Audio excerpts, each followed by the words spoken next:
Imagina a seguinte situação. Você tem 23 sigma mais. Você tem 10, 4 sigma mais. Você tem 30,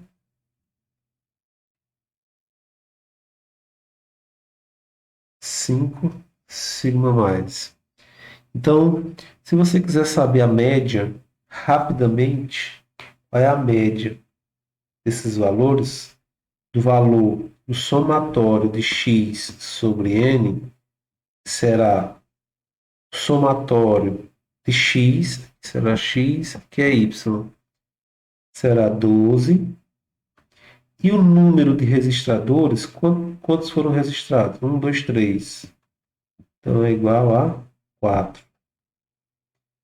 Você faz isso ativando a tecla azul e o X barra 4. Ok? Muito bem.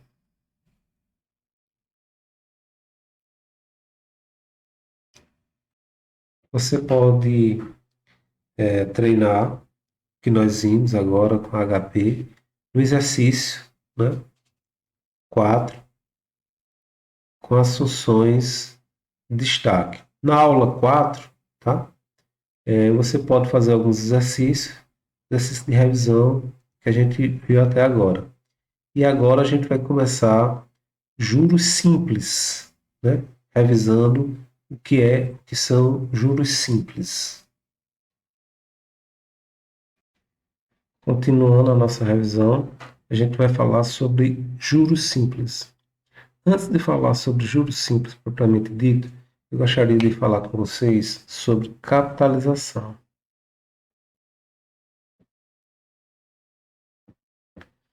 Então, o que seria capitalização? Capitalização é a remuneração do investimento. Então, imagine uma situação em que você investe um dinheiro no banco e eles prometem um pagamento, 1% ao mês, um exemplo. Ou de outra forma, você pede um empréstimo. Como é que você vai pagar? Então, a taxa de juros, ela é a remuneração daquele dinheiro que você pediu emprestado ou de que você colocou no banco e vai receber como remuneração. Então, existem duas formas de capitalização. A chamada capitalização simples e a chamada capitalização composta. Hoje, no sistema financeiro que a gente vive, nos bancos, nas instituições, nas atividades financeiras em geral, é utilizada a capitalização composta. Né? Ah, sim, mas por que a gente estuda então a capitalização simples? Onde é que é aplicada a capitalização simples? Normalmente a capitalização simples ela é aplicada no curto prazo. Por exemplo, quando você pede um empréstimo para pagar com um mês ou com alguns dias, né? E muito mais na questão, por exemplo, de atrasos, né? Do consumo, você fez uma compra aí. Mas no sistema financeiro como um todo, o que se utiliza hoje é a capitalização composta. Então, a gente vai iniciar a capitalização simples pelo fato de ele dar embasamento para entender melhor a capitalização composta. E é cobrada em algumas situações, como, por exemplo, algumas provas de concurso. Bom, então, capitalizar de forma simples é capitalizar sobre o investimento. Sobre o investimento.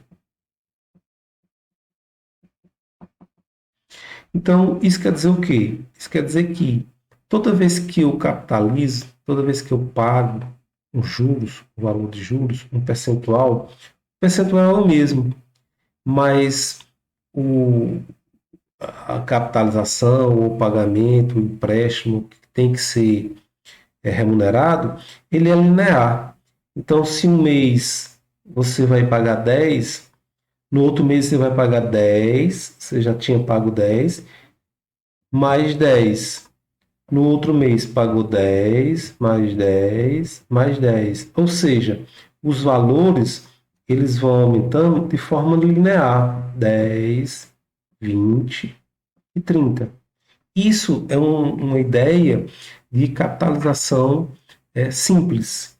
Então, é simples por isso, porque a sua remuneração, a sua forma de capitalização, ela é linear. Imagina essa situação aqui, né, em que você tem o capital inicial de 100 e o juro é de 10%. No primeiro mês, você recebe ou paga 10. No segundo mês, é 10% de novo sobre o mesmo capital. É simples por isso, porque aonde se aplica o juro é sempre sobre o mesmo valor do capital inicial, que era de 100, 100, 100, 100. No primeiro mês, 10. No segundo mês, é 20, porque são 2 meses. Né? No terceiro mês, é 30, porque são 3 meses. Mas é o juro sempre sobre o mesmo capital inicial. Muito bem. A fórmula, a única coisa que muda em relação ao que nós vimos de montante daquelas variáveis da matemática comercial são as nomenclaturas, né? Então, nós tínhamos que montante é igual a capital mais juros, e de que juros é igual a capital vezes a taxa vezes o tempo. O que é que vai mudar aqui para nós agora? Nós vamos utilizar, em vez de montante, nós vamos utilizar valor futuro, FV, né? Que é igual a PV mais os juros.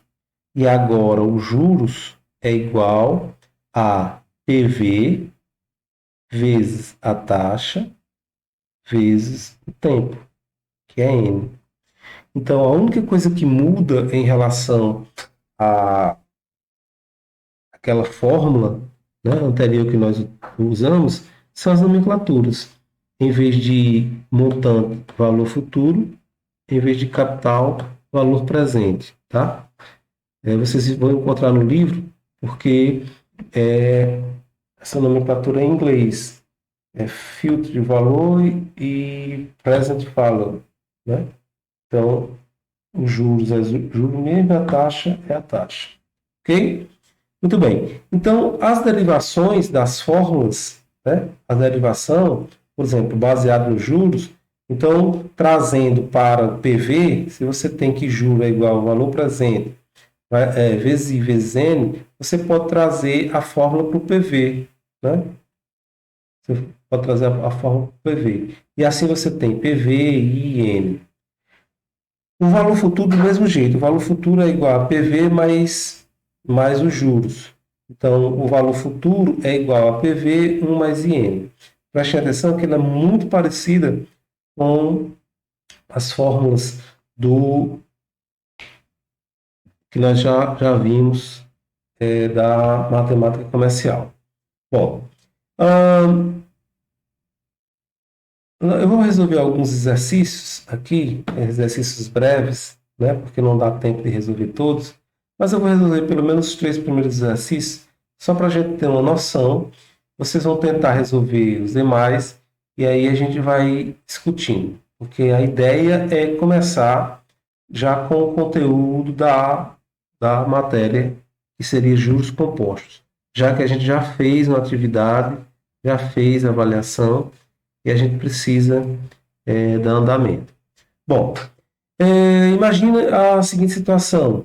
Primeiro exercício, calcular os juros produzidos por 40 mil a taxa de 15% ao ano durante 2 anos.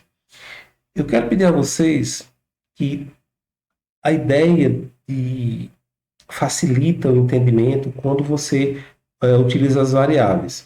Você tem as variáveis PV, você tem a variável FV, você tem a variável tempo e você tem a variável I. Então, quando você monta um exercício baseado, fazendo a montagem, né, das variáveis, fica mais fácil de você entender o que a questão quer. Então, olha só. E juros, né? Obviamente. Então, olha só. O que nós temos aqui? Qual é a informação que é dada? Calcular os juros produzidos por 40 mil. Então, 40 mil deve ser o valor presente, o valor que foi investido. A taxa de 15% ao ano, ou 0,15. E você tem um tempo, que são 2 anos. 2 anos. Bom, o que é que ele deve pedir? Ou o valor futuro, ou os juros. Preste atenção que ele diz calcular os juros produzidos. Então você vai direto na fórmula, né? Você vai direto na fórmula, já que você tem valor presente, taxa e tempo, você vai direto na fórmula dos juros. Juros é igual a PV e N. Então, juros é igual a 40 mil vezes 0,15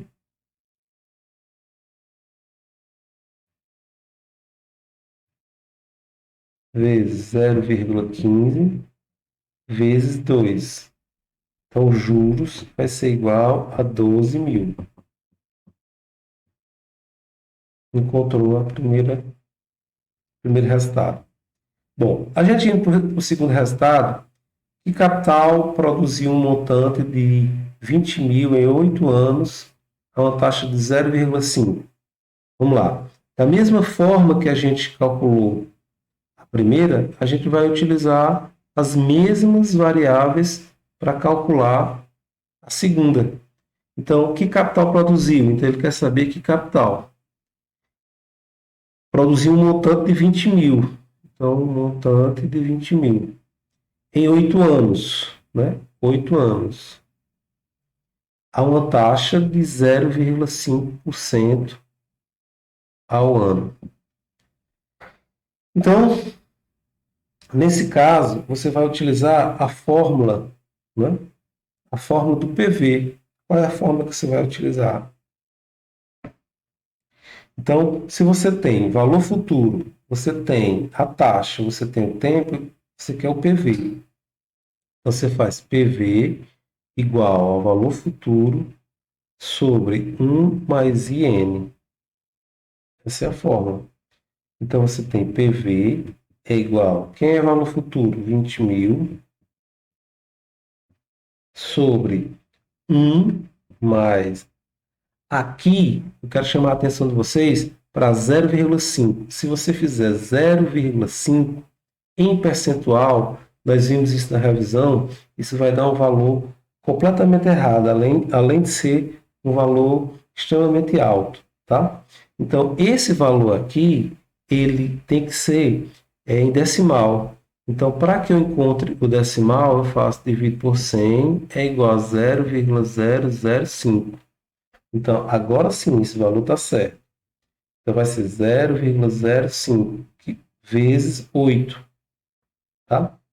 Então, vai ser, quando eu faço esse valor, eu faço PV é igual, quando eu faço esse cálculo, ele vai dar 19.230,77, tá?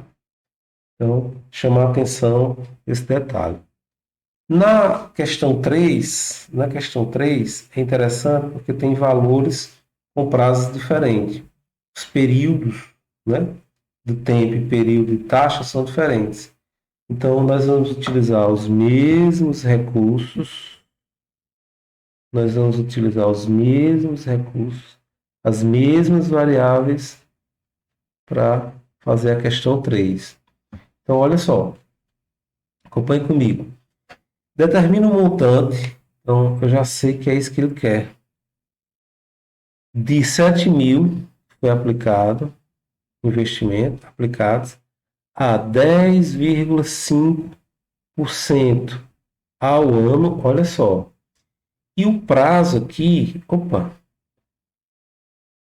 10,5% ao ano, no prazo de 145 dias. Olha só, aqui está em dias e aqui está em ano. Não dá para fazer esse cálculo. Esse cálculo só pode ser se eu transformar esses dias em ano ou a taxa. de ano em dias. Então, como é que eu vou fazer isso? Como é que isso é possível? Bom, eu posso fazer o seguinte, eu posso transformar isso aqui em dias, uma taxa diária. Se eu fizer isso aqui, eu vou encontrar um valor de 0,0292.